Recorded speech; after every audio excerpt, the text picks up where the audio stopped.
ओम शांति।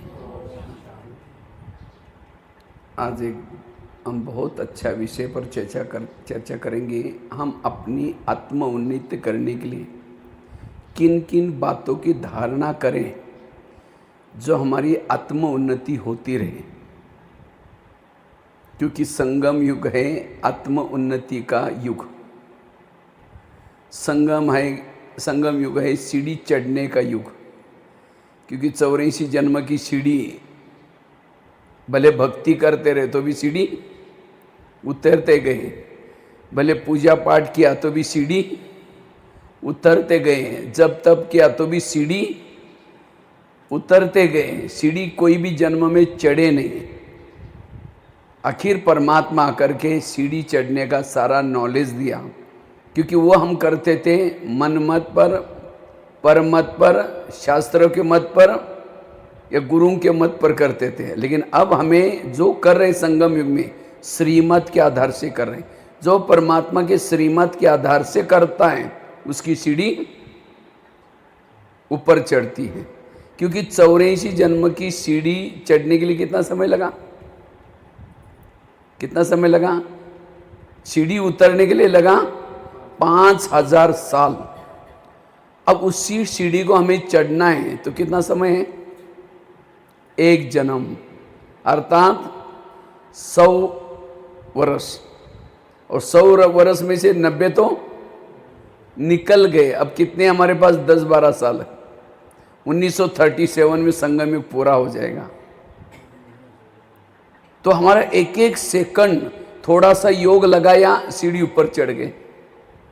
थोड़ा सा अमृत वाला सीढ़ी किया, सीढ़ी ऊपर चढ़ गए। मुरली सुनी, सीढ़ी ऊपर चढ़ गए। सेवा की, सीढ़ी ऊपर चढ़ गए।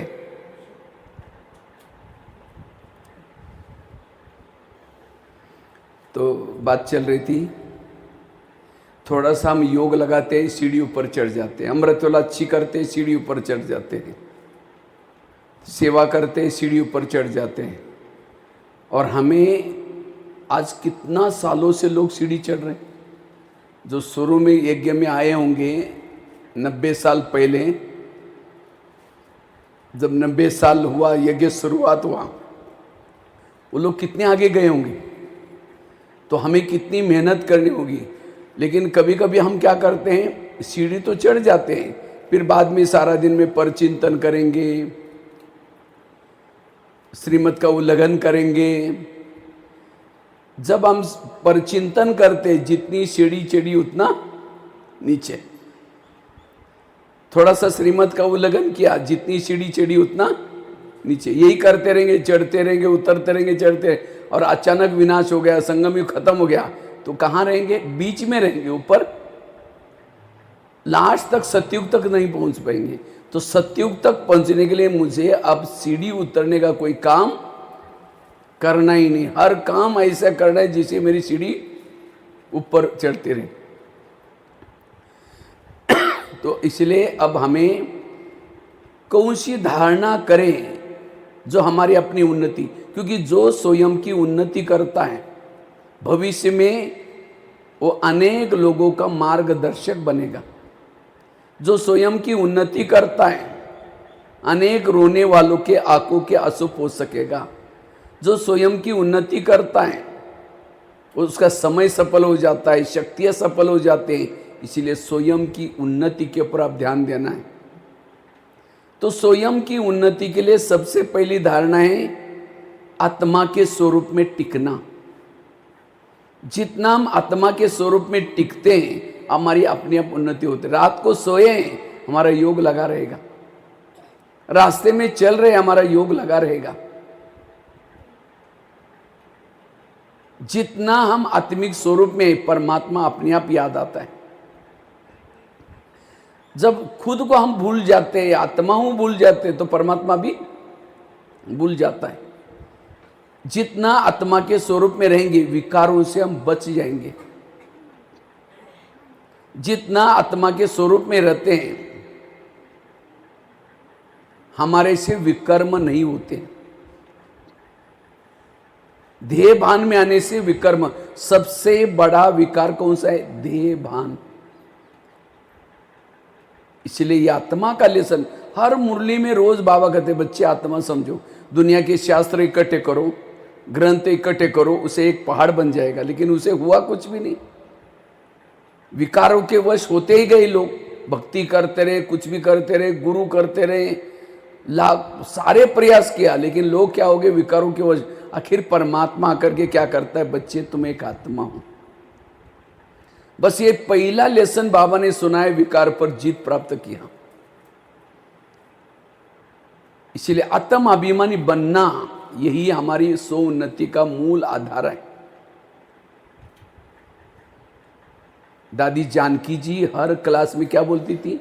मैं कौन और मेरा कौन।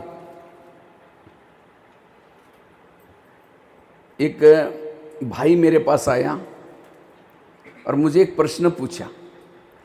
कहता है भाई साहब, कोई आग के पास जाएगा तो क्या अनुभव होगा? गर्मी का अनुभव होगा। अगर कोई बर्फ के पास जाएगा तो क्या अनुभव होगा? ठंडी का अनुभव होगा। अगर कोई परमात्मा के पास जाएगा नजदीक तो क्या अनुभव हो जाएगा? परमात्मा आया है और उसके सामने कोई बैठेगा तो क्या अनुभव होगा? शांति का, सुख का। लेकिन कहता है मैं माउंट आबू में गया था, डायमंड हॉल में बैठा था, उस समय गुलजार दादी के तन में परमात्मा आया था, 4 घंटा बैठा था। और कहता है मैं बहनों को बोल करके जुगाड़ लगा करके स्टेज के पास ही जगह ले लिया, बिल्कुल स्टेज के नजदीक। लेकिन कहता हूं 4 घंटे में मुझे ना कोई शांति का ना सुख का कोई अनुभव ही नहीं हुआ। रियली बात बताई उसने, ऐसे कैसे हुआ? तो मैंने एक छोटा सा उसको एग्जाम्पल दिया। हमने कहा एक बड़ा सा चुंबक है, बहुत बड़ा चुंबक है, उस चुंबक के सामने लोहे के टुकड़े डालो तो क्या हो जाएगा? क्या हो जाएगा? खींच लेगा। इसका मतलब चुंबक पावरफुल है। लेकिन लोहे के टुकड़ों को एक बड़ा सा कपड़ा लेकर के, बहुत बड़ा कपड़ा लेकर के उसके अंदर लपेट करके रखो तो खींचेगा? चुंबक खराब है? चुंबक अच्छा है, लेकिन हमने क्या किया? उसको कपड़े के अंदर लपेट करके रखा, इसीलिए नहीं खींच रहा है। इसी तरह परमात्मा भी एक चुंबक है, सर्वशक्तिवान है। अगर हम परमात्मा के सामने देह भान के कपड़े के अंदर लपेट करके बैठेंगे तो क्या अनुभव होगा? अनुभव होगा ही नहीं। इसलिए बाबा कहते बच्चे आत्मा समझो। ये ज्ञान उनको कठिन लगता है जो आत्मा का पाठ पक्का नहीं करते। ये सारा ज्ञान किसी लिए, जैसे पहले माउंट आबू में जब जो जाते थे बाबा मिलन में, तो 1 साल तक वो ज्ञान में चलने चाहिए, वो नियम था। 1 साल तक उन्होंने ब्रह्मचर्य का पालन किया है, वो नियम था। 1 साल तक वो शुद्ध भोजन खाते, वो नियम था। 1 साल तक वो अमृत वाला रोज करें, उनके हाजिरी क्लास सुने, तब जाकर के माउंट आबू में जाने की परमिशन थी, तब जाकर के। क्योंकि ये सब करने से क्या हो जाएगी? आत्मिक ज्योति जागृत होगी, और जो आत्मिक स्वरूप में वहां माउंट आबू में जाएगा उसको परमात्मा की अनुभूति होगी। इसलिए पहले हमें आत्म जागृति करना जरूरी है, और जो आत्म जागृति करता है उसको ही परमात्मा याद आता है। देह भान वालों को परमात्मा याद नहीं आता। एक बार डायमंड हॉल में मुझे माताओं के साइड पर थोड़ा जगह मिली थी बैठने के लिए। डायमंड हॉल में बाबा आया था, मुरली चल रही थी, गुलजार दादी के तन में बाबा मुरली चला रहा था। तो एक माता जी दूसरी को कहते बाबा जी कब आएंगे? बाबा आया था, मुरली चल रही थी, लेकिन वो क्या बोलते हैं? बाबा जी कब आएंगे? तो दूसरी माता जी कहते हैं माता जी उठ के जाएंगे तब तो बाबा जी आएंगे। तो उनको ये वो शक्ति का अनुभव क्यों नहीं हुआ? क्योंकि यहाँ से वो आत्मा की प्रैक्टिस करके नहीं गए। इसीलिए आत्मा की प्रैक्टिस करना यही हमारी उन्नति का साधन है। आत्मा की प्रैक्टिस करने से सहन शक्ति आएगी। जो आत्मा के स्वरूप में सबको देखता है उसको किसी के भी दोष दिखाई नहीं पड़ेंगे। जो आत्मा के स्वरूप में रहता है उसको सब अच्छे नजर आएंगे। इससे हमारी और हम योग में बैठे हैं, योग लगेगा, रास्ते कर्म कर रहे योग लगेगा, चलते फिरते भी योग लगेगा। योग हमारा क्यों नहीं लगता? क्योंकि हम देहभान में रहते। देहभान वाला योग में बैठा है तो भी टाइम वेस्ट है, कर्म करता है तो भी उसका टाइम वेस्ट है। इसीलिए आत्मा के स्वरूप में रहने वालों की स्वयं की उन्नति होगी। तो आत्मा के स्वरूप में रहने के लिए एक छोटा सा मैं एग्जाम्पल आपको सुनाता हूं। बाबा ने पहले लेसन में सुना है, शरीर तुम्हारी क्या है? गाड़ी है, और आत्मा उसका कौन है? ड्राइवर है। जैसे गाड़ी का ड्राइवर क्या करता है? सारा दिन गाड़ी को घुमा करके रात को कहाँ लगाता है? गैरेज में लगाता है, और गाड़ी के अंदर नहीं सोता, सोने के लिए कहाँ जाता है? अपने घर में। इसी तरह हमें भी सारा दिन ये शरीर रूपी गाड़ी को घुमा फिरा करके सेवा करके रात को उसको बेड पर लगाना है। बेड है शरीर रूपी गाड़ी का गैरेज, और सोने के लिए कहाँ जाना है? ऊपर। हमारा आत्मा का घर का है ड्राइवर का? ऊपर। ऊपर जाकर के बाबा के गोदी में सो जाऊं। सवेरे उठते कौन याद आएगा? बाबा याद आएगा। फिर अमृत वाला करके योग लगा करके नीचे आओ तो सारा दिन आपको लगेगा मैं आत्मा ऊपर से आई हूँ, जाना भी मुझे ऊपर। आत्मिक स्थिति रहेगी। इसलिए आत्मिक स्थिति के लिए ये गाड़ी का एग्जाम्पल याद रखना है बार बार। ये बहुत सबसे इंपॉर्टेंट लेसन है। मैं आत्मा हूँ, ये आत्मा है, ये आत्मा है। आत्मा के स्वरूप में रहने वालों को ही बाबा की याद आते हैं, उसकी स्वयं की उन्नति होती है, योग लगता है। जैसे लाइट जल रहे हैं, कब जल रहे हैं? जब बिजली पावर से कनेक्शन आया है तो उस कनेक्शन के साथ ये कनेक्शन किया हुआ है। ऊपर का रबर क्या किया है? हटाया। अगर बिना रबर हटाते हैं ये वाली तार जोड़ो तो लाइट बल्ब जलेगा। तो ये भी बल्ब तब जलेगा जब इस शरीर रूपी रबर को हटाएंगे, भूलेंगे, देहभान में बैठेंगे तो संसार याद आएगा। आत्मा के स्वरूप में रहेंगे, परमधाम याद आएगा। इसलिए आत्मा का अभ्यास करने से स्वयं की उन्नति। दूसरी बात है, स्वयं की उन्नति का आधार है पर चिंतन की बातों से बचना। जो परचिंतन करता है, एक दूसरे के दोष देखता है, वो स्वयं की उन्नति, फलानी ऐसी है, वो ऐसा है, ये ऐसी है।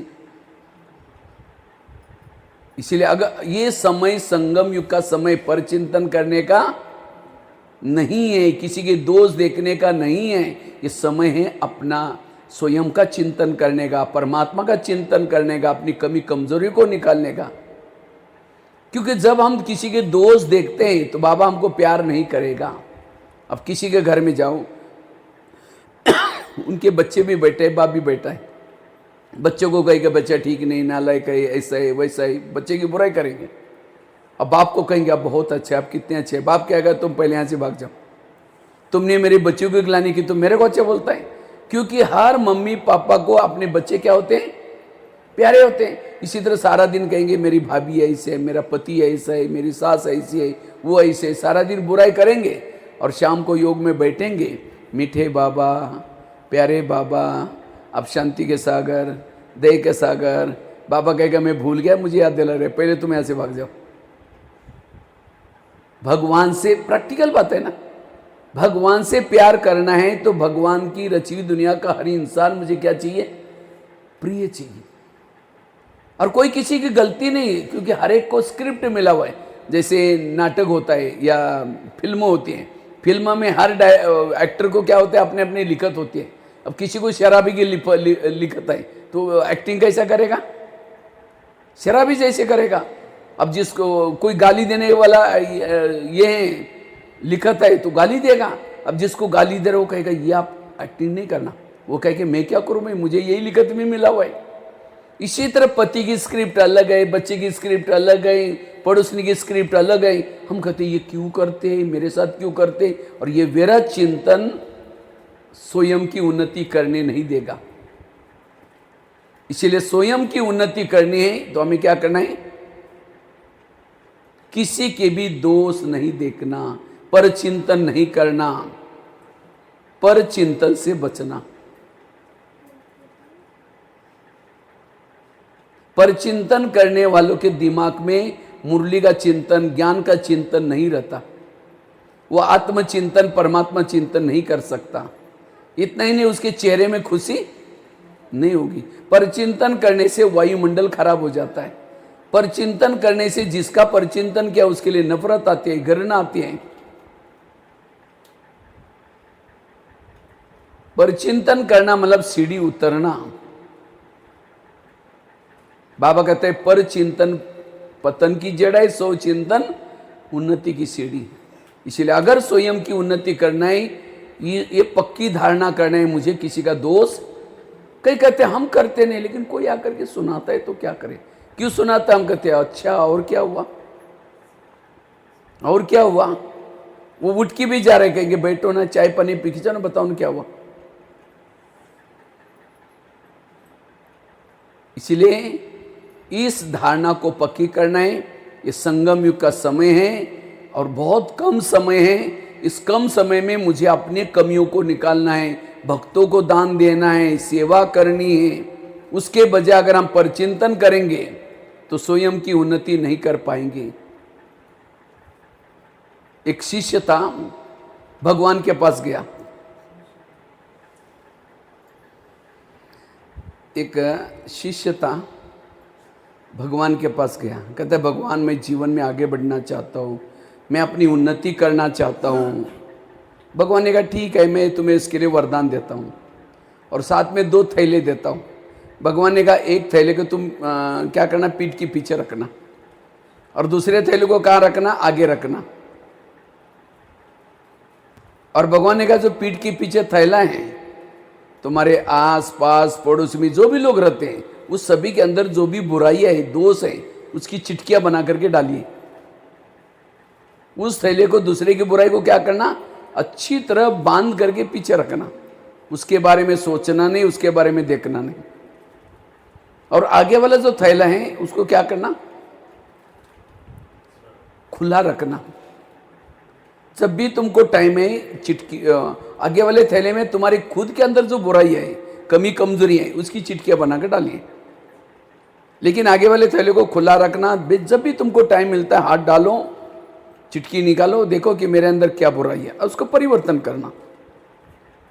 तुम्हें सब, तुम्हारी जो भी इच्छाएं पूर्ण होगी, सब तुम स्वयं की उन्नति कर सकते, सुख मिलेगा, शांति मिलेगा, जाओ। लेकिन थैले का ध्यान रखना, पीछे का थैला दूसरे की बुराई को पीछे वाले में रखना, और अपनी बुराई को बार बार देख करके परिवर्तन, दूसरे को नहीं देखना। बस इतना कहता है भगवान मुझे सुख चाहिए, मैं ऐसा ही करूंगा जैसे आपने कहा। थैले लेके चला गया। कुछ साल के बाद क्या हो गया, वो पीछे वाला थैला क्या करता, आगे करता है। और अपनी बुराई को क्या किया, बांध करके पीछे रखा। दूसरे की बुराई को क्या किया, पीछे से आगे किया, उसको खोल दिया और हाथ डाल करके देखता, अच्छा फलाना ऐसा है, ये ऐसा करता है। खुद तो चिंतन करता है और दूसरों को भी बुला करके सुनाता है। उसने थैले क्या किया, उल्टे किया। जैसे थैले उल्टे किए, उसके वरदान भी क्या हो गए, उल्टे हो गए। फिर भगवान के पास आता है, कहता है भगवान मुझे सुख मिला ही नहीं, मुझे शांति मिली ही नहीं। भगवान ने कहा अच्छा, तुमको जो मैंने थैले थे उसको कहाँ रखा? कहते हैं भगवान मैं कई बार पीछे का थैला आगे किया था। भगवान ने कहा यही तुम्हारे दुखों का कारण। ये कहानी किसी और की नहीं, किसकी कहानी है?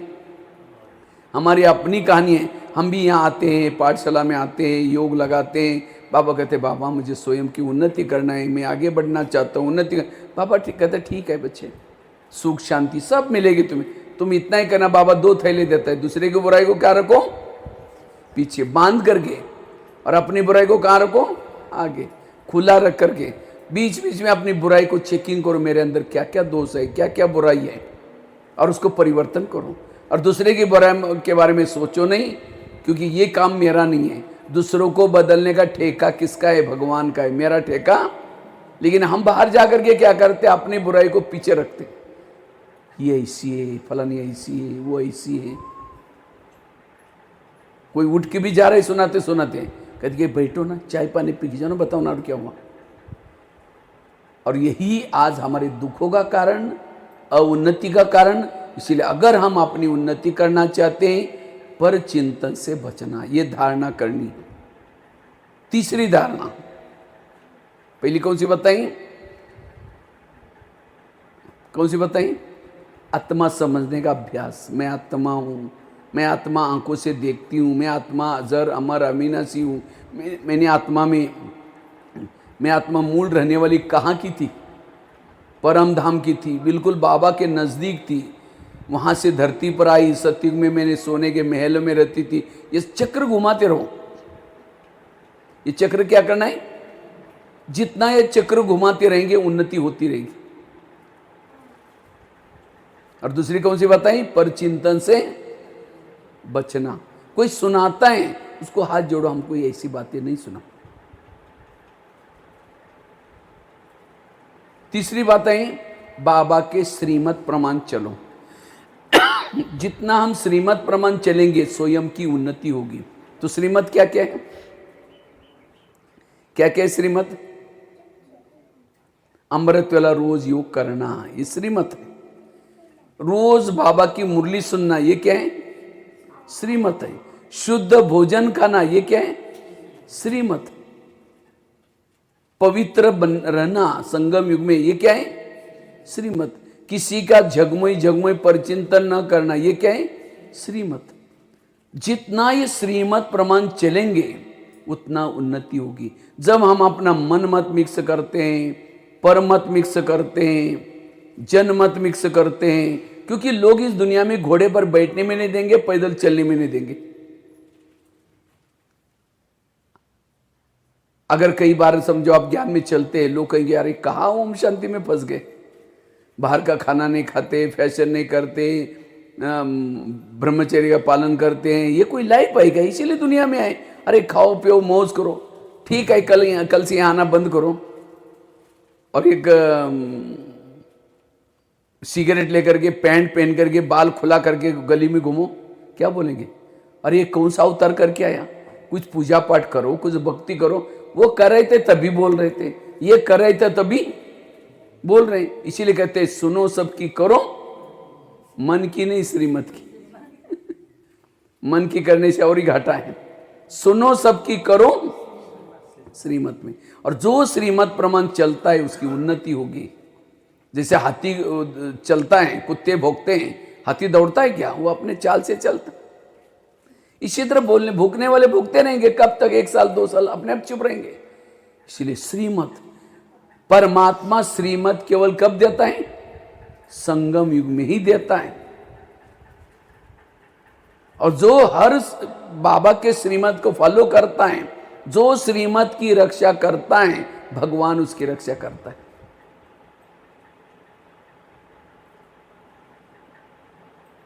सीता के सामने, सीता को रावण उठाकर लेके गया, कब गया? जब उसने श्रीमत में क्या मिलाया? मन मत। ये तो साधु है, अगर इसको भिक्षा नहीं देंगे तो क्या हो जाएगा? नाराज हो जाएगा, दुखी हो जाएगा। ये श्रीमत में क्या मिलाया? मन मत। और रेखा उल्लंघन करके बाहर आई, रावण उठा करके। तो हम भी क्या समझते हैं? समझो किसी के घर गए, बाहर गए, अरे हम बहुत सालों के बाद आए, अगर इनका खाना नहीं खाएंगे तो नाराज हो जाएंगे ना, ये परेशान हो जाएंगे। अब उस व्यक्ति को तो राजी किया खाना खा के, लेकिन भगवान क्या हो गया? भगवान क्या हो गया? भगवान नाराज नहीं होता, आपका तकदीर नाराज हो जाता है। लोगों की सुनते सुनते कहां पहुंच गए, लोगों को राजी करते करते कहां पहुंच गए। इसलिए इस संगम युग में बाबा जो कहता है, और श्रीमत का पालन क्यों करना है? जैसे किसी को खांसी आती है, वो कहाँ जाता है? हॉस्पिटल में जाता है, डॉक्टर के पास। फिर डॉक्टर सारी चेकिंग करता है, फिर दवाई देता है, और क्या बोलता है? ये खाना, ये दवाई खाना, लेकिन साथ में क्या करना? साथ में खट्टी चीजें नहीं खाना, दही नहीं खाना, कुछ परहेज तो बताता है ना। इसी तरह आज हमें भी विकारों की बीमारी लगी है, तो हम भी बाबा के पास आते हैं, तो बाबा भी कहते हैं बच्चे ये दवाई खाना। कौन सी दवाई देता है? ये मुरली की टेबलेट देता है, लेकिन साथ में बाबा क्या देता है? कुछ परहेज बताता है। बाहर का भोजन नहीं खाना, पवित्रता का पालन करना, रोज अमृत वेला उठना, ये परहेज है। अगर ये परहेज नहीं करेंगे तो हम विकारों से मुक्त, बीमारी से मुक्त। अब समझिए उसकी दवाई ला करके उसका परहेज नहीं करो तो आपको कोई बीमारी की ठीक नहीं होगी। फिर कहेंगे डॉक्टर जी देखो मेरी बीमारी ठीक नहीं हुई। क्यों नहीं हुई? हमारा खुद का अलबेलापन। इसलिए अगर विकारों से मुक्त बनना चाहते हो, सुखी बनना चाहते हो, तो क्या करो, श्रीमत का पालन करो। श्रीमत के अंदर बल होता है, ताकत होती है। जब श्रीमत में है तो कभी भी माया आपको टच नहीं करेगी। इसलिए कुछ भी हो जाए, बाबा के दो प्रकार के बच्चे, एक कच्चे और दूसरे पक्के। तो आप कौन सी लिस्ट में, कौन सी लिस्ट में बताओ? पक्के। हाँ, बोलेंगे तो पक्के, लेकिन सारे नियमों का पालन करते हैं। तो क्या बोलेंगे, बाबा हम गृहस्थी में रहते हैं ना, क्या बोलेंगे? बाबा कहते हैं अच्छा बच्चा, आप लोग गृहस्थ में रहते था, आप दास दासी बन जाओ। नहीं नहीं बाबा, हमको लक्ष्मी नारायण बनना है। पद पाने के लिए क्या बनना है? लक्ष्मी नारायण। नियम पर चलने के लिए कहेंगे गृहस्थी में रहते हैं। इसलिए अगर उच्च पद प्राप्त करना है, स्वयं की उन्नति करना है, बाबा की श्रीमत का पालन करना। और श्रीमत सिंपल है, मुझे लगता है ज्ञान मार्ग में इतने कोई कायदे इतने बड़े कोई नियम संयम इतने हैं नहीं। भक्ति में कितने नियम हैं? उपवास करो, फिर माला पहरो, नारियल तोड़ो, अगरबत्ती लेके जाओ, जो गुरुजी ने कथा किया उसका पांव धुलाई करके पानी पियो। कितने कर्म कांड है, लेकिन यहां सिंपल। मैं देखता था हमारी माता जी भक्ति करती थी, तो हम खेती में रहते थे। खेती में हमारा एक बड़ा सा कुआं था, ओपन कुआं, क्योंकि वो खेती में पानी पहले बैल से निकालते थे इसे। तो और वो नीचे उतर करके हम नहाने के लिए भी नीचे कुएं में, वो सीढ़ियाँ थी बाकायदे, सीढ़ी में नीचे उतर करके जाते थे, नहाते भी थे, पीने का पानी भी हम उसी में लाते थे, क्योंकि हमेशा नया नया पानी अंदर से आता रहता था, निकलता था। तो माता जी क्या करती थी, कुएं में उतरेगी, नहाएगी, और नहा करके वही गीले कपड़े पहन करके 2-2.5-3 किलोमीटर दूर मंदिर था, तो क्या करती थी, वही कपड़े पहन करके एक डंडा लेगी, सोएगी, फिर डंडे को लाइन लगाएंगी, उसके बाद फिर सोएगी। ऐसा सोते हुए उस मंदिर तक जाती थी। सर्दी हो, गर्मी हो, आंधी हो, तूफान हो, ये करना ही है। आप लोगों को बाबा बोलता है ऐसा? हाँ? तब देखो इतना भक्ति की, और उसका फल हमारे जैसे बच्चे उनके पास पैदा हो, जो आज इतना बड़ा उद्धार करने का काम करो। कितनी कड़क भक्ति की। कई तो ये एक पांव पर खड़े होकर के तपस्या करते, बर्फ ऊपर से गिर रहे हैं तो भी वो तपस्या कर रहे हैं। आपको तो ये तो नहीं करता ना। कितना सहज ज्ञान है।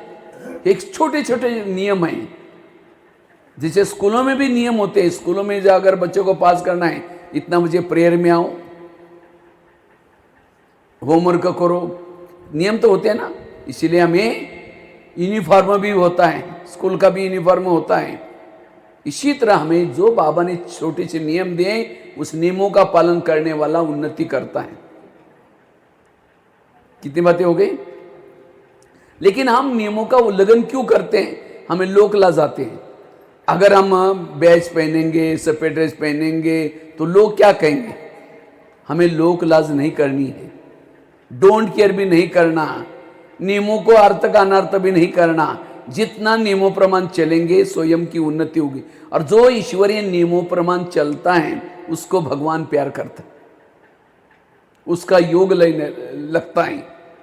आपका योग क्यों नहीं लगता? क्योंकि आपसे नियम का उल्लंघन हो रहा है। जैसे कोई भी माँ बच्चों से प्यार करते, कब करते हैं?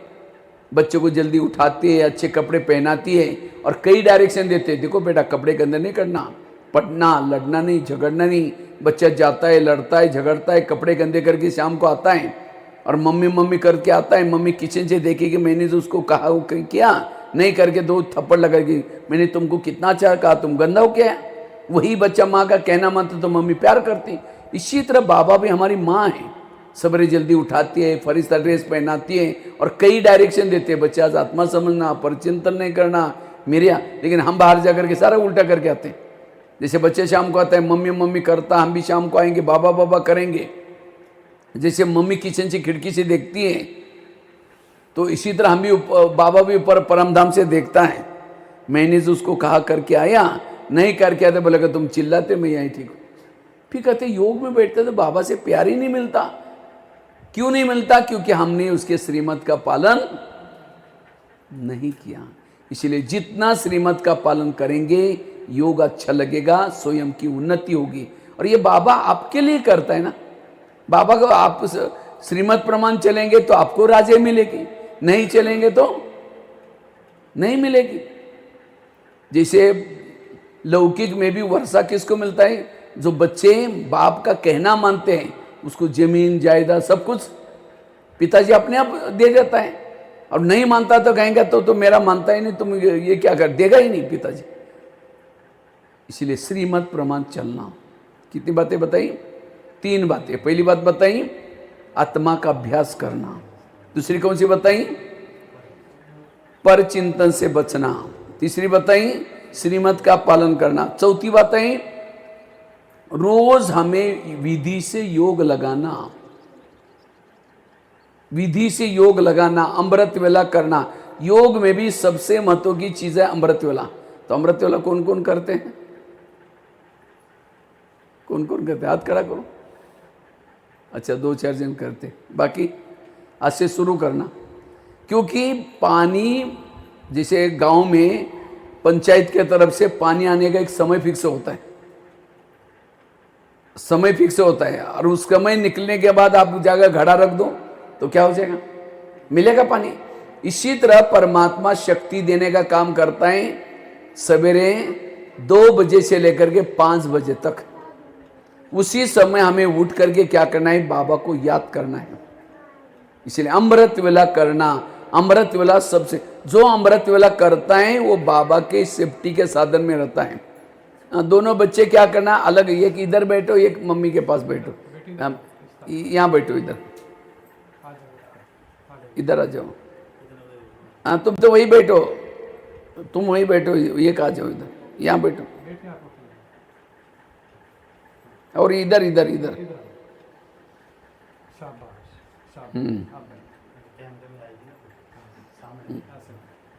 ये भी पीछे वाले भी इधर बैठो, यहाँ बैठो, इधर। फोटो लेंगे आपका, सब फोटो लेना है।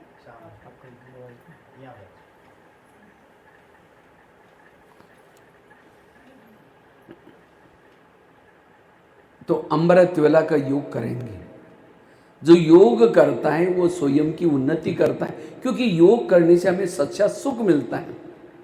योग करने से जन्म जन्मांतर के विकर्म खत्म हो जाते हैं। योग करने से हम बाबा के भी प्रिय बनते हैं, बाबा के गुण हमारे अंदर आते हैं। इसलिए हमें योग लगाना जरूरी है। और खास तो अमृत वेला का योग।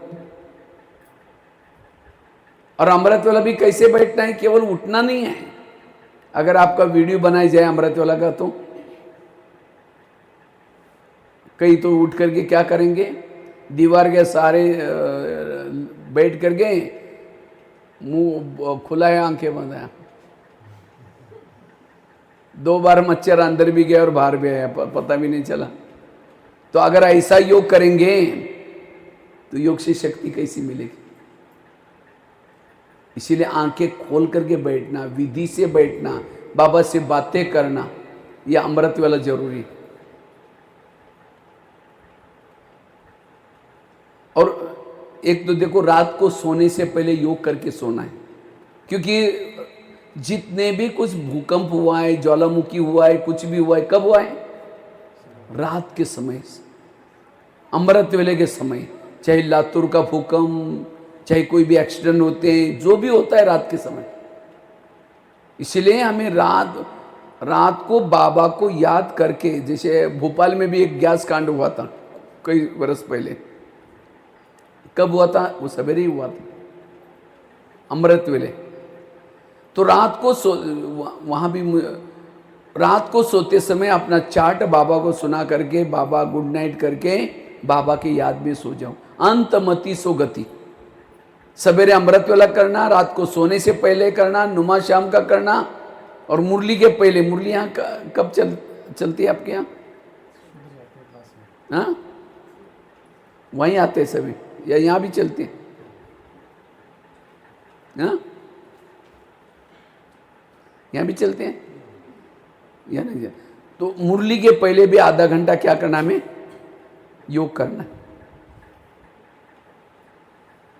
और योग कैसे करना है? ऐसे नहीं कि बैठ करके कुछ और वेरा चिंतन करते रहो, भाई आधा घंटा योग करना है, बाबा के फोटो के सामने बैठे रहो, ऐसा नहीं। आंखें खोल करके बैठो, बाबा का चिंतन करो। कई माताएं क्या करेंगे, योग लगाने के लिए जा रहे हैं, रास्ते में देखा कि बहुत अच्छा सब्जी वाला जा रहे हैं, फिर सोचेंगे शाम को आज इसकी सब्जी बनाएंगे, पहले से आकर सोचेंगे योग करेंगे, जाते से हम लेके जाएंगे। यहाँ आकर के बैठे, लाल लाइट चल रहा है, गीत बज रहा है, शुरू करेंगे मैं आत्मा हूँ, शांत स्वरूप हूँ, शक्ति स्वरूप। फिर सोचा रहे वो झोला तो लाए नहीं, सब्जी कैसे लेके जाए। फिर कहेंगे ठीक है मैं आत्मा हूँ, शांत। फिर कहेंगे गैस के ऊपर जो दूध रखा था शायद उसको बंद किया है, ऐसे चल रहे हैं। फिर कहेंगे मैं आत्मा हूँ, शांत स्वरूप हूँ। भक्ति मार्ग में यही क्या, माला जप रहे राम राम राम राम राम, देखना मैं बिल्ली दूध ना पे राम राम राम राम, ध्यान बिल्ली में है और बैठे। इसलिए ध्यान हमारा परमात्मा में रहे। जैसे कोई माँ बच्चे से, मेहमान से बात करे, बहुत बड़ा मेहमान घर में आया, उससे बात करे और बीच में बच्चे आता है, मम्मी मेरी टाई कहाँ है, मम्मी मेरा किताब है कहाँ है, तो क्या कहेगी, ठहर जाओ बाद में बात करूंगी, अभी मैं बात कर रहा हूँ, उसको भगा देगी। बच्चा तो रोज का है। इसी तरह सब्जी खाना, दुनिया की ये जो संसार, ये तो रोज का है। भगवान को तो हमें कभी कभी मौका मिलता है याद करने का, इसीलिए उस समय हमें परमात्मा का ध्यान लगाना है। इसलिए योग जितना अच्छी तरह करेंगे, योग से हमारी उन्नति होगी। बाबा रोज की मुरली में कहते हैं बच्चे याद की यात्रा करो, याद में रहो। मुरली में आत्माभिमानी बनो और याद की यात्रा ये रोज आता है, क्योंकि स्वयं की उन्नति का आधार है याद की यात्रा। परमात्मा को याद करना, परमात्मा को याद करना मतलब क्या करना, उसके गुणों को याद करना, उसके उपकारों को याद करना, उसके धाम को याद करना। मधुवन को याद करेंगे तो भी आपकी परमात्मा की याद गई। उसने सुनाए हुए ज्ञान को भी याद करो, ज्ञान का भी चिंतन करो, ये भी एक परमात्मा की याद है। परमात्मा को याद करना अर्थात उसके गुणों का स्वरूप बनना। इसलिए हमें याद की यात्रा जितना करेंगे स्वयं की उन्नति होगी। यह है चौथी धारणा। पांचवी धारणा है, अगर हमें स्वयं की उन्नति करनी है उसके लिए संकल्प सदा सकारात्मक चलाना, पॉजिटिव चलाना। जितना संकल्प हमारे सकारात्मक चलते हैं, पॉजिटिव चलते हैं, हम अपनी उन्नति करते हैं। लेकिन आजकल गृहस्थी में रहते हुए भी, किसी का व्यवहार देखते हुए भी, कोई समस्या देखते हुए हमारे विचार कैसे बन जाते हैं, निगेटिव। या ऐसा क्यों करता है, इसने ऐसा क्यों किया, ये मेरे साथ ऐसा क्यों करता है। जो निगेटिव चिंतन चलाता है वो कभी भी, बाबा ने ड्रामा का ज्ञान, कर्मों का ज्ञान, जो हुआ अच्छा, ये सारा ज्ञान दिया है। किस लिए दिया है, सकारात्मक सोचने के लिए। अब बाल्टी में, घड़े में पानी भर दिया और नीचे से छेद है, तो शाम तक घड़ा क्या हो जाएगा, खाली हो जाएगा। इसी तरह हमने थोड़ा सा योग लगा करके, अमृत वाला योग करके, सेवा करके पुण्य जमा किया और सारा दिन निगेटिव सोचेंगे, जितना जमा किया वो खत्म हो जाएगा। एक शिष्य गुरुजी के पास गया, कहता है गुरुजी मैं बहुत भक्ति करता हूँ, दान करता हूँ, पुण्य करता हूँ, लेकिन मुझे कुछ अनुभव नहीं हो रहा है, ना आत्मा अनुभव, ना परमात्मा का अनुभव, ना सुख का अनुभव, ना शांति का अनुभव। तो गुरुजी हंसने लगे, कहते बात तो सही है। गुरुजी ने कहा 3-4 दिन पहले मैं बगीचे में बैठा था। जब बगीचे में बैठा था वहां 5-6 युवा आए, उन युवाओं को प्यास लगी थी। तो गुरुजी ने कहा सामने कुआं है, वहां बाल्टी रखी है, कुएं में पानी है, जाकर के पी के चले जाना। तो 5-6 युवा वहां चले गए, उन्होंने बाल्टी को रस्से से बांधा, कुएं में छोड़ा, पानी खींचा, पानी नहीं मिला। दोबारा बाल्टी डाली, फिर खींचा, नहीं मिला। तीसरी बार, चौथी बार, 10 बार वो बाल्टी डालते रहे, पानी खींचते रहे, पानी नहीं मिला, छोड़ के चले गए। कुआं था, बाल्टी थी, रस्सा था, तो भी प्यासे गए। क्यों, बाल्टी को छेद थे। वो बाल्टी कैसी थी, छेद वाली। वो तो कुएं के पास गए, आप कहाँ हैं, सागर के पास। आपके पास बुद्धि रूपी बाल्टी भी है, मन रूपी बाल्टी भी है, बुद्धि रूपी रसा भी है, मेहनत भी करते हैं, लेकिन अगर आपके मन को छेद है, वेरे सोचने की आदत है, ना आत्मा अनुभव, ना परमात्मा अनुभव, ना शांति का अनुभव होगा। इसलिए अपने मन के छेद को बंद करो, व्यर्थ सोचना बंद करो। जितना व्यर्थों से मुक्त बनेंगे, समर्थ बनेंगे, अपनी उन्नति होगी। समर्थ विचार वाला, व्यर्थों से मुक्त वाला सोया है, उन्नति हो रहे, वो रास्ते में चल रहा है तो भी उसकी उन्नति हो रहे हैं। किसी से बात भी कर रहा है, उन्नति हो रहे हैं, क्योंकि उसके विचार चुप है, उसके विचारों में कोई निगेटिव। और जिसके विचार समर्थ, पॉजिटिव, उसका डाइजेशन भी अच्छा होता है। आजकल डॉक्टर कहते हैं डीप स्लीप में सो जाओ। आजकल लोगों को तनाव पैदा हो रहा है। ये तनाव क्या है? मन में निगेटिव सोचना, इसको कहते हैं तनाव। जिस घर में तनाव है, निगेटिव विचार है, वह लक्ष्मी वास नहीं कर सकती, बरकत नहीं हो सकती, पानी के मटके भी सूख जाते हैं। इसलिए व्यर्थों से मुक्त बनना, जितना व्यर्थों से मुक्त बनेंगे उतना आप अपनी उन्नति कर सकते हैं। व्यर्थ सोचने वालों को रात को चैन की नींद नहीं आती। व्यर्थ सोचने वाले के चेहरे में खुशी नहीं होगी, चेहरा लटका हुआ रहेगा। वो शारीरिक रूप से, मानसिक रूप से थक जाता है। निगेटिव व्यर्थ सोचने वालों का बुद्धि से ना परमात्मा को देख सकता है, ना परमधाम को देख सकता है। बुद्धि भटकती है, मन भटकता है। एक लोहे का मन लेकर के ऊपर फेंको, जाएगा ऊपर? लोहे का मन ऊपर थोड़ी जाएगा, क्योंकि मन भारी है। इसी तरह आप अपने मन को मन बनाया, ये क्यों हुआ, मेरे साथ क्यों हुआ, ऐसे कैसे हुआ, मन भारी हो गया। भारी मन ऊपर नहीं जाएगा। इसलिए मन को हल्का रखो, व्यर्थों से मुक्त बनना। जिसका मन ज्यादा सोचता है उसका दिमाग गर्म हो जाता है, दिमाग में केमिकल उतरते, शरीर की बीमारियां होती है। इसलिए कहते हैं ना, जिसका पाँव गरम, पेट नरम, दिमाग ठंडा, उस घर में कोई डॉक्टर है उसको मार दो डंडा। पाँव को कैसे रखो? गरम। पेट को कैसे रखो? नरम। दिमाग को कैसे रखो? ठंडा। लेकिन आजकल उल्टा होता है, पाँव रहते हैं ठंडे और दिमाग रहता है गरम। कहते हैं ना, इसने मेरा दिमाग ही गरम किया। दिमाग गरम किया मतलब ऐसा व्यवहार किया, मुझे सोचना पड़ा। इसलिए कभी भी टेंशन में नहीं आओ, दिमाग को गरम नहीं करो, ज्यादा सोचो नहीं। आज 70% लोगों को बीमारी हो रही है निगेटिव सोचने से। आज किसी को पेट की बीमारी होती है, ईर्ष्या करने वालों को पेट की बीमारी होती है। इसलिए कहते हैं ना, तुम मेरे को देख करके तुम्हारे पेट में जलन होता है क्या? आज किसी को दूर का कम दिखता है, दूसरे की बुराई को आंखें फड़ फड़ के देखेंगे। जो आंखें फड़ता है, बड़ी बड़ी करता, आंखों की पुतली फैल जाती है। आज किसी का ब्लड प्रेशर बढ़ जाता है, जो बीती हुई घटना को याद करता है उसका बीपी हाई हो जाता है। आज किसी को अस्थमा होता है, दमा, कोई भी बातों को पेट में दबा कर रखेंगे, दमे का प्रॉब्लम। तो सारी बीमारियों का कारण क्या है? निगेटिव सोचना, व्यर्थ सोचना। तो व्यर्थ से तो हमारा घाटा ही हो गया। इसलिए पॉजिटिव सोचना, व्यर्थों से मुक्त बनना। आज किसी को शुगर होते, शुगर क्यों होते हैं? शुगर कोई मीठा खाने से नहीं होती। टेंशन। क्या टेंशन? मैं इसकी सास हूं, मैं इसका पति हूं, मैं इसकी माँ हूं, इसको मैंने पढ़ाया लिखाया, छोटे से बड़ा किया। जब आप अभी तो मैं अपने, जब शादी हुई अपनी पत्नी का मानता है, मुझे नहीं पूछता। आजकल बच्चों को भी टेंशन है। एक बच्चे मेरे पास आता है, कहते हैं सर मेरे को बहुत टेंशन है। हमने कहा क्यों? कहता है मेरा हमेशा पहला नंबर आता था, लेकिन मेरे क्लास में एक दूसरा बच्चा आया है दूसरे गांव से, अब उसका पहला नंबर आ रहा है। मैंने कहा उसको कितना मार्क है? कहता 96%। मैंने कहा तुमको कितना है? 91। कितना फर्क था? 5% का फर्क। मैंने कहा तुम टेंशन करेगा 35 भी नहीं मिलेगा। हर एक का दिमाग अपना है, मेमोरी अपनी है, उसको देख करके तुम टेंशन क्यों ले रहे हैं? इसलिए किसी को भी नहीं देखो, कभी भी टेंशन में नहीं आऊं। और टेंशन का मूल कारण है निगेटिव सोचना, व्यर्थ सोचना। मेरा क्या होगा, मेरा कैसा होगा, ये क्या होगा, कैसे होगा। अभी मैं एक जगह पर गया था, 3000 डिप्रेशन पेशेंट। डिप्रेशन, आजकल लोगों को डिप्रेशन, ज्यादा सोचने से ब्रेन काम करना बंद करता है।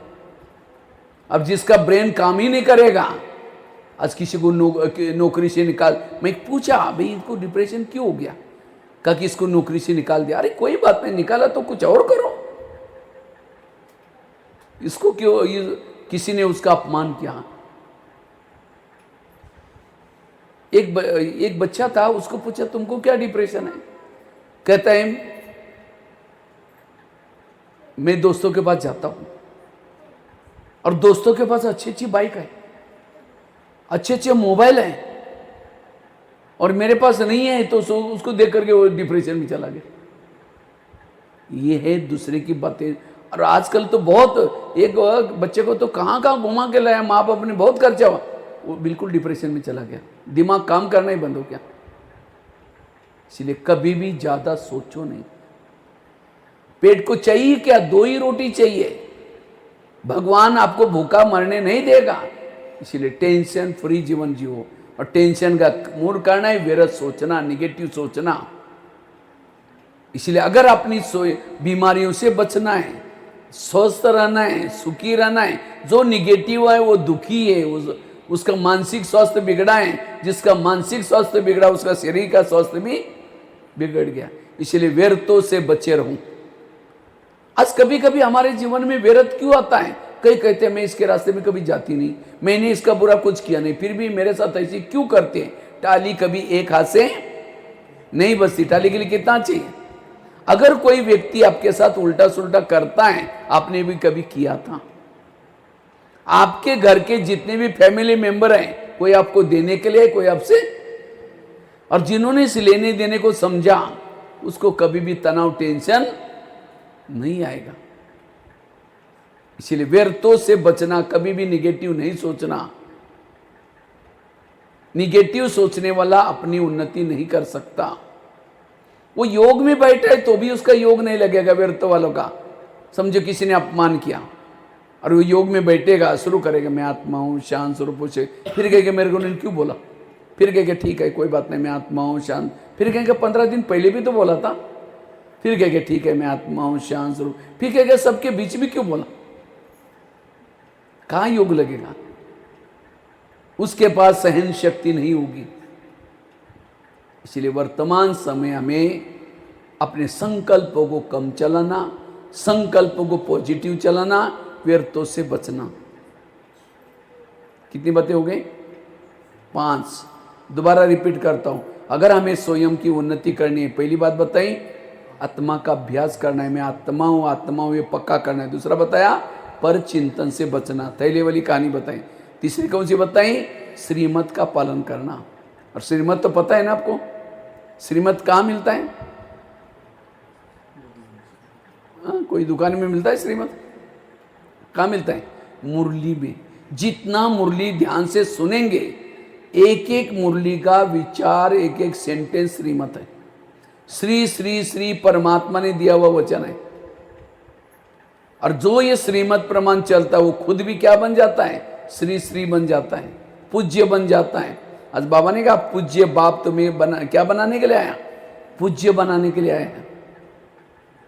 और श्री केवल परमात्मा को कहते हैं क्योंकि वो श्रीमत देता है। इसीलिए बाबा के श्री, उसके लिए लोक लाज नहीं करनी, बाबा ने कहा मुझे करना है। चौथी कौन सी बात बताई, योग अभ्यास करना है। अमृतवेला का योग अच्छी तरह करना है, नुमाशाम का करना है। बीच बीच में कई घर से भी बाहर जाते हैं, 2 मिनट क्या करो, बाबा का फोटो लगाएं, बाबा के सामने जाओ, कहो कि बाबा मैं मार्केट में जा रहा हूँ, कहीं जा रहा हूँ, खेती में जा रहा हूँ, बाबा को बोल करके 2 मिनट याद करके निकलो। बाबा साथ में रहेगा, भले दिखाई नहीं पड़ेगा, साथ में रहेगा। फिर सारा काम करके जब वापिस आओ, वापिस आने के बाद बाबा के पास आओ, बाबा थैंक यू मैं ठीक से पहुंच गया हूँ बाबा के पास। अगर ये भी नियम बनाओ, कहीं भी घर में जाते हैं छुट्टी लेके जाओ बाबा से। भोजन सामने आया, 2-3 मिनट बाबा को, बाबा आप कहीं भी हो, ये सब आपका ही भंडार है, आपने मुझे दिया हुआ है, ये आपके भंडारे का, इसके अंदर ताकत भरो, बल भरो, आप भी इसको स्वीकार करो। ऐसा करके 2-3 मिनट दृष्टि देकर खाओ, वो भोजन ताकतवर बनेगा। और भगवान को खिलाने से कभी भी भूखे नहीं रहेंगे। वैसे तो है तो उसका, इसीलिए उसको जरूर खिलाना। खिलाना मतलब कोई थाली खाली करके नहीं जाएगा। और ये क्या, ये जन्म का में मौका है उसको खिलाने का। जो वर्तमान संगम युग में बाबा को खिलाएगा, कोई भी युग में भूखा नहीं मर सकता। इसके लिए बाबा को खिलाना, चाय पीते या कुछ भी, पानी पीते 2 मिनट दृष्टि दो फिर पियो। कितना बाबा की याद रहेगी। सोते समय 2 मिनट याद करके फिर पता ना, गाड़ी को गैरेज में लगाया, जैसे ड्राइवर क्या करता है, कवर ढकता है गाड़ी पर, फिर गाड़ी को नमस्ते करता है, फिर लिफ्ट या सीढ़ी से ऊपर जाता है। मम्मी पापा ऊपर होते तो ऊपर जाएगा, बेल बजाएगा, मम्मी दरवाजा खोलती है, समाचार सुना करके खाना खा के सो जाता है। तो हमारे भी मम्मी पापा कहाँ रहते हैं, ऊपर। तो हमें भी शरीर की गाड़ी को बेड पर लगाना है, बेडशीट वगैरह डाल दिया, गाड़ी को नमस्ते भी करो। क्योंकि 84 जन्म में बहुत गाड़ियां मिली, बहुत अच्छी अच्छी मिली, लेकिन ये गाड़ी जैसी गाड़ी, क्योंकि इसे 84 जन्म की कमाई कर रहे हैं। बाबा ने कहा ना, बच्चे ये अंत जन्म में शरीर से कभी तंग, बीमारी से तंग नहीं होना है। नहीं तो कई सोचते यार ये कब शरीर छोड़ेगा, कितना। ये संगम युग का शरीर, इसी शरीरों की मूर्तियां बनते हैं मंदिरों में, इसी शरीर का शास्त्रों में भक्ति में गायन होगा। इसलिए शरीर की संभाल करनी है। मेरा नहीं है, बाबा को दिया है। मैं एक मंदिर में ट्रस्टी बन करके रहता हूं, इसीलिए बाबा को सुना। ऐसे हमें याद की यात्रा करनी। छठी कौन सी, पांचवी कौन सी बताई धारणा? संकल्प को कम चलाना, पॉजिटिव चलाना, संकल्प वेस्ट नहीं करना, क्यों क्या में नहीं जाना, संकल्प मन को ब्रेक लगाना। जो हुआ, अच्छा बच्चे ने ग्लास गिराया, इतना गुस्सा करेंगे, तेरे को अक्ल नहीं, तुम कमा के लाओ तो पता चलेगा। ग्लास था 10 रुपए का, गुस्सा करेंगे, हार्ट में प्रॉब्लम आएगा, 10 लाख रुपए का ऑपरेशन करना पड़ेगा। ग्लास कितना रुपए का? 10 रुपए का। गुस्सा करने से 10 लाख रुपए जाएगी। इसीलिए वेर तो सोचो नहीं, जो हुआ अच्छा हुआ। कर्म गति, संकल्प को बचाना। और लास्ट की एक बात सुना करके मैं पूरा करता हूं। अगर आप अपनी उन्नति करना चाहते हैं, स्वयं की उन्नति करना चाहते हैं, अपने संस्कारों को बदलो। हमारे अंदर विभिन्न प्रकार के काम के संस्कार है, क्रोध के संस्कार है, लोभ लालच के संस्कार है। जो संस्कार मेरे अंदर है उसको परिवर्तन करना। जो संस्कारों के वश हो जाता है, की कमाई उसकी चट हो जाती है। जैसे कोई भी पति पत्नी से प्यार करता है, कब करता है? जब उसका कहना मानते हैं। इसी तरह बाबा भी हमारा पति है, अगर बाबा हमें जो प्यार करे उसके लिए उसका कहना मानना है, अपने संस्कारों को परिवर्तन करना है। और जो संस्कारों को परिवर्तन करेगा वो स्वयं की उन्नति कर सकता है। इसलिए संस्कार परिवर्तन करना, अगर ये 5-6 बातें याद रखेंगे, साथ में दुआएं लेना, हमेशा सबकी क्या लो, कभी भी किसी की बद्दुआएं नहीं लो, हमेशा दुआएं लो। दुआएं कब मिलेगी? जब हाजी करेंगे तब दुआएं मिलेगी। अगर किसी को नाराज करेंगे, दुखी देंगे, दुख देंगे, वो भी क्या समझे कोई सास है, बहू को तंग करके, परेशान करके, रुला करके आकर के योग में बैठी है और बहू के संकल्प चल रहे हैं, तो क्या दुआएं मिलेगी? ऊपर जाने देगी? उसका योग भी नहीं लगेगा। ऐसा कोई काम ना करो जो लोग आपको बद्दुआएं दे, क्योंकि दुआएं परमधाम में जाने का विमान है। आपके पास विमान ही नहीं तो आप ऊपर कहां जाएंगे? इसीलिए सबकी दुआएं लेनी हमें। ऐसे किसी को बोलना जो उसके संकल्प चले वो रोज रोए। इसलिए हमेशा दुआएं लेना। दुआएं लेने से हम अपनी स्वयं की उन्नति कर सकेंगे। इसलिए दुआएं लो, दुआएं दूसरों को दो। लेना भी है, देना भी है। अगर ये कुछ धारणा करेंगे अपनी उन्नति कर पाएंगे। ठीक है? ओम शांति।